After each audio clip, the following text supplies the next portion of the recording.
Here's a Who by Dr. Seuss.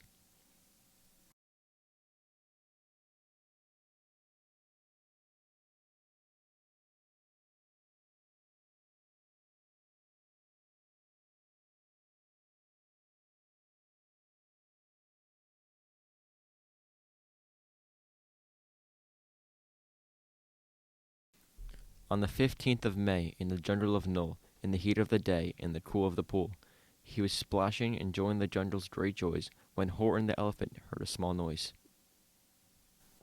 So Horton stopped splashing. He looked toward the sound. That's funny, thought Horton. There's no one around. Then he heard it again, just a very faint yelp, as if some tiny person were calling for help. I'll help you, said Horton, but who are you? Where? He looked, and he looked. He could see nothing there, but a small speck of dust blowing past through the air.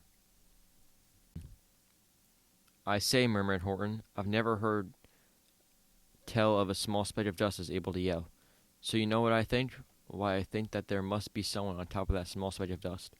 Some sort of creature of very small size, too small to be seen by an elephant's eyes. Some poor little person who's shaking with fear that he'll blow in the pool he has nowhere to steer. I'll just have to save him, because after all, a person's a person, no matter how small. So gently and using the greatest of care, the elephant stretched his trunk through the air, and he lifted the dust speck and carried it over and placed it down safe on a very soft clover.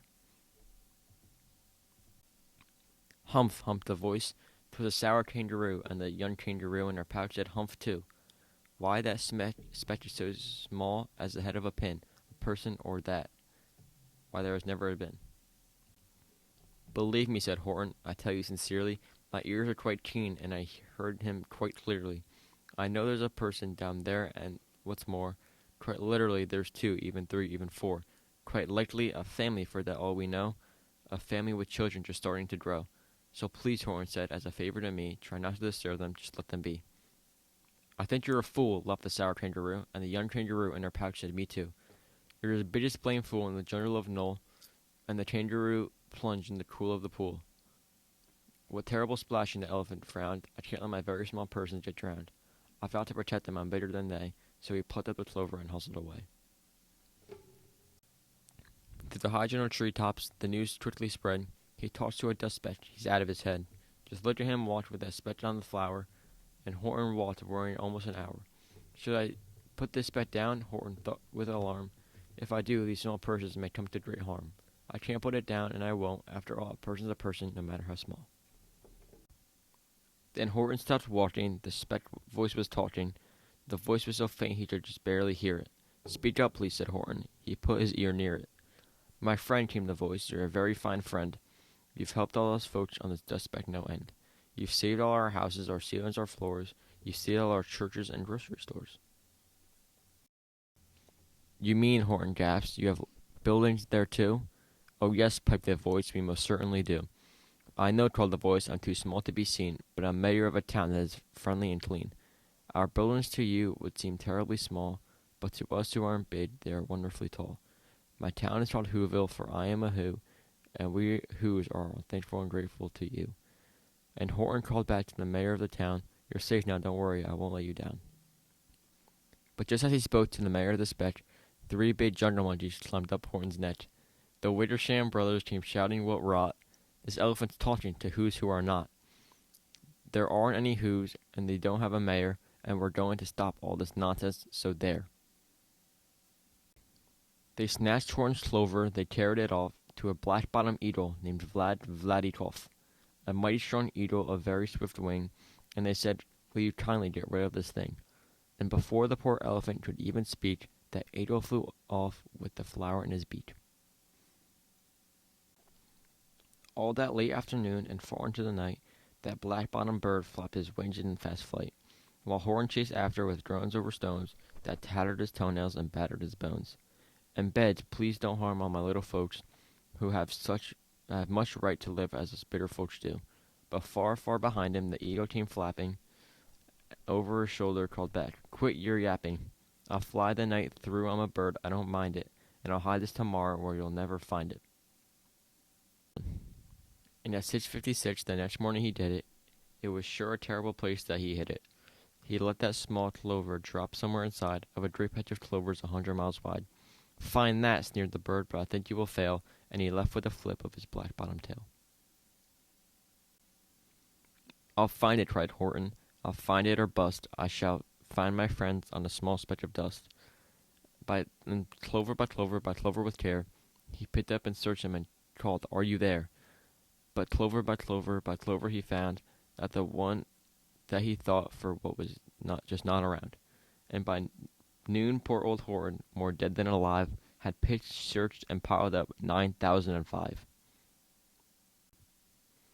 Then on through afternoon, hour after hour, till he found that at last on the 3 millionth flower. My friends, cried the elephant, tell me, do tell, are you safe, are you sound, are you whole, are you well? From down on the speck came the voice of the mayor. We really had trouble, more than our share. When the black-bottomed birdie let go and we dropped, we landed so hard that our clocks have all stopped. Our teapots are broken, our rocking chairs smashed, and our bicycle tires all blew up when we crashed. So Horton, please, pleaded that voice of the mayor's, will you sit by us who's while we're making repairs? Of course, Horton answered, of course I will stick. I'll stick by you small folks through thin and through thick. Humph, humphed the voice. For almost 2 days you've run wild and insisted on chatting with persons who've never existed. Such carry-ons in our parable jungle, we've had quite enough of your belonging pungle. And I'm here to state, snapped the big kangaroo, that your silly nonsensical game is all through. And the young kangaroo in her pouch said, me too. With the help of the Wittersham brothers and dozens of Wittersham uncles and Wittersham cousins and Wittersham in-laws, whose help I've engaged, you're going to be roped, and you're going to be caged. And as for your dust speck, Bab, that we shall boil in a hot steaming kettle of bezelnut oil. Boil it, gasped Horton, or that you can't do. It's all full of persons. They'll prove it to you. Mr. Mayor, Horton called. Mr. Mayor, you've got to prove now that you really are there. So call a big meeting to everyone out. Make every who holler, make every who shout. Make every who scream. If you don't, every who is going to end up in bezelnut stew.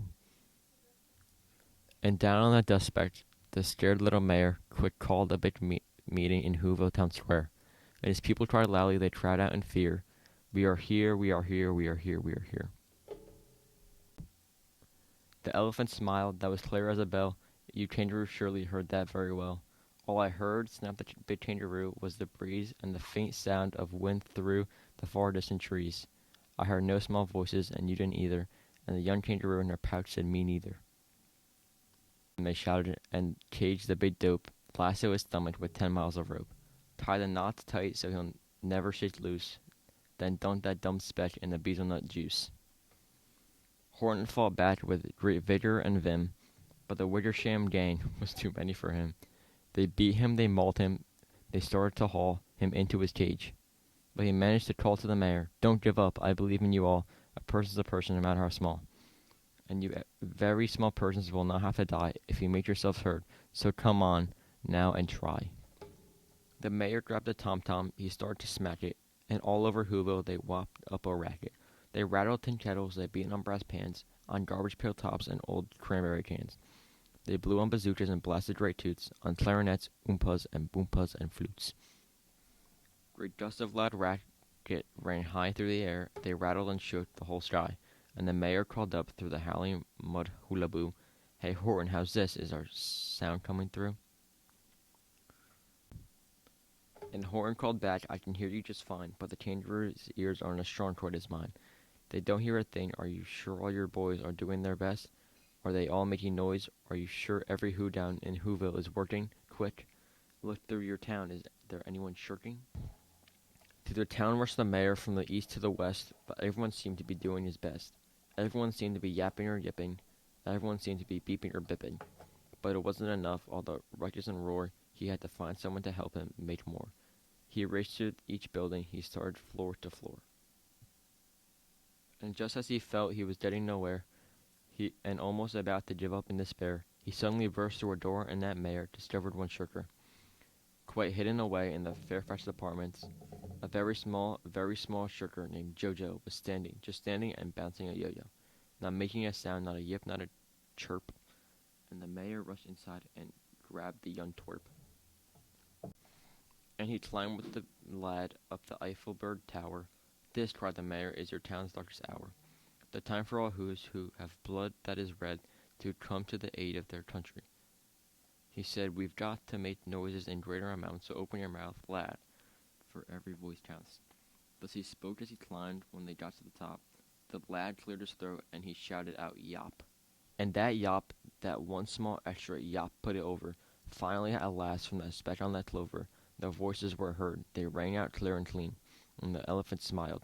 Do you see what I mean? They've proved they are persons, no matter how small, and their whole world was saved by the smallest of all. How true, yes, how true, said the big kangaroo. And from now on, you know what I'm planning to do. From now on, I'm going to protect them with you. And the young kangaroo in her pouch said, me too. From the sun in the summer, from rain when it's fallish, I'm going to protect them, no matter how smallish.